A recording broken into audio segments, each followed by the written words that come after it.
Even as a chef, there are dishes I'm still learning, and this Afang soup was my very first try with little guidance. I gave it my best shot, and the result honestly surprised the taste out. Cooking never stops teaching, so watch and tell me if I nailed this rich traditional Nigerian soup. Welcome back to my channel, Naked Fusion. Today, the ingredients we're using for our Afang soup, we're using our kazi leaf, some palm oil, some rough blended yellow peppers, beef, cow tongue, cow tripe, some bonga fish, some blended crayfish, stockfish, periwinkles, some pomo, that's also known as cow skin, and water leaf. So these are the ingredients we'll be using for our afang. Best to use for the periwinkles are the shelled ones. I don't know how to eat those things, so I left it out. But they said it gives the soup a unique taste. So maybe next time I cook, I will be doing that. Using my ninja machine on saute button, I'm just going to stir fry my onions and garlic and aromatics together for a few minutes before I add in my meat.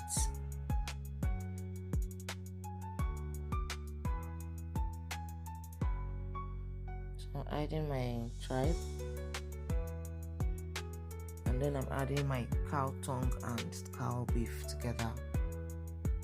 To this I'm going to be adding some peppers just for it. I think I like the aroma it does, the taste, the aroma it has, and the taste it gives to the meat.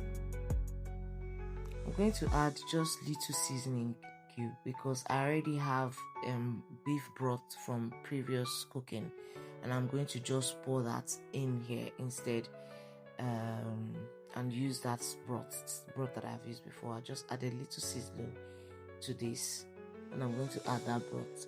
Then I'm going to cover it and allow it to cook on the pressure cooking button. While the meat is boiling and cooking, I'm going to be pounding my okazi leaf, and this is the part of the afang that I did not enjoy. We couldn't get the afang leaf, the okazi leaf, without it being sliced, so it was already sliced and it was wet. We had to wash it because we don't know, something purchased from the market, we don't know how clean it was. We had to wash the leaf, and I had to leave this out for a bit so that the leaf can get dried a little. So, because I asked them, why am I struggling with the leaf? The leaf is just bouncing up and down, and it took me a while before I was able to achieve the consistency according to my guide.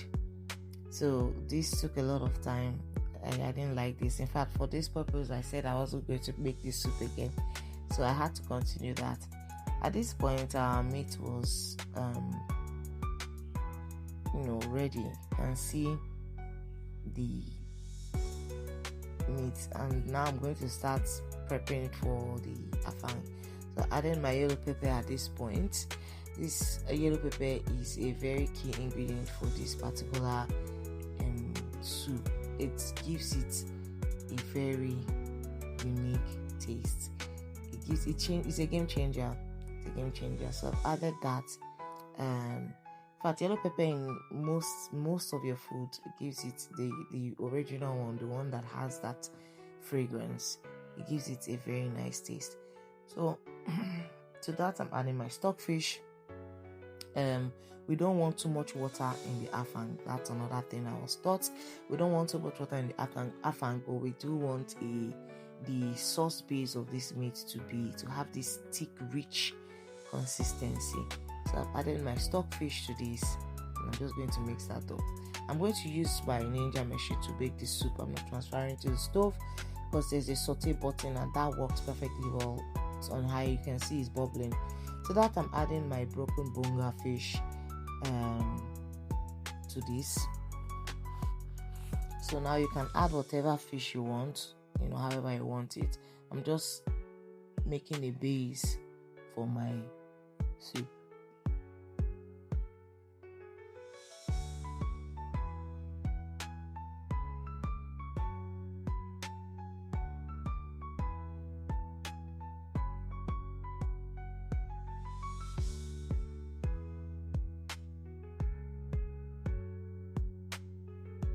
can see how that is looking. We have little liquid, little water in our soup. So I'm going to allow that to just boil up a little bit. The stockfish has already been pre-cooked, has been washed and pre-cooked. So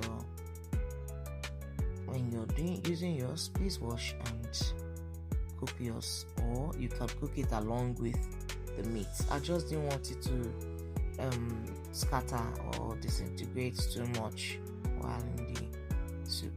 So to that, I'm adding my palm oil. This was another part that scared me. The amount of palm oil used for this soup is it's a lot. So if you are the healthy type, or I want healthy food, this soup is not for you. It's not for you. You should attempt eating plain okra soup with no oil in it. So yeah, this was the first pour of palm oil. We're putting a lot of palm oil in the soup. In fact, I was asking the person, are you sure? Is this right? This is too much. So we'll put that together and allow that to simmer for a bit. While I allowed the meat boil, I went back to pounding my okazi leaf, and I was already tired at this time. I was asking the person teaching me, it's not ready yet, and someone from Calabar said, oh, if I had purchased it without it being washed and I sliced by myself, it would have been easier. I skipped the part where I added the water leaf. At this point, I've added the water leaf, so I was tired. I skipped only this part. I've added the water leaf and I allowed that to just, cook for some time. Not too much, just cook for a bit. Yes. I've added the water leaf to it. You can see our sauce is just really thick. It's thick. Please, as usual, taste as you go. Taste as you go. Taste as you go. Check your seasoning. I've already used a broth before, so I'm not heavily seasoning. At this point, I've added my periwinkles, and I think if we're to add the shelled periwinkles, we'll add it before we add the water leaf. Yes, I think that's the instruction they said.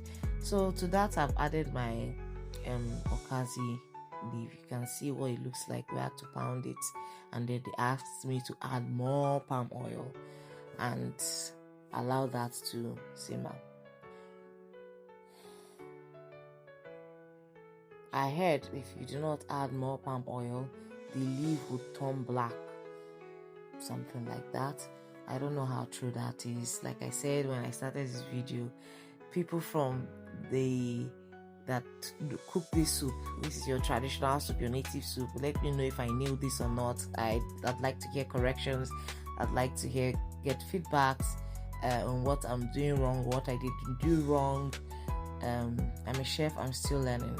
I can't know it all. In fact, nobody knows it all. Well, this is how I get to learn and also teach. So after I added this, I have to allow this leaf to cook. The leaf is a bit harder than normal leaf. The texture is a bit hard, so you need to allow that to cook.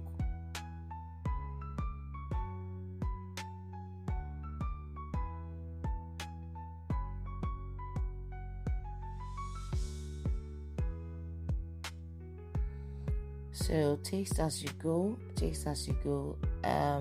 Just when I thought that the whole palm oil usage was over, I was asked to still add more palm oil at this point, and I obeyed. I added more palm oil. I added more seasoning because, well, I toasted it and it needed more seasoning.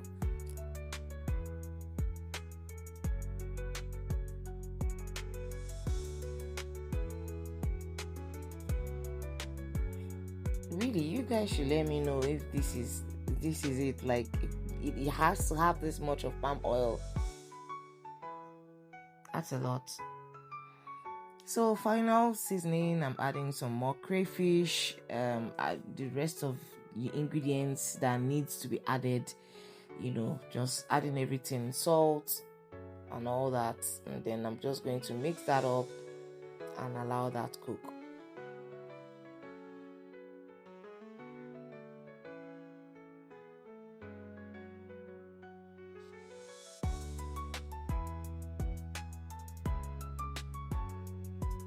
Yeah, so that's it, guys. I'm just going to allow this cook.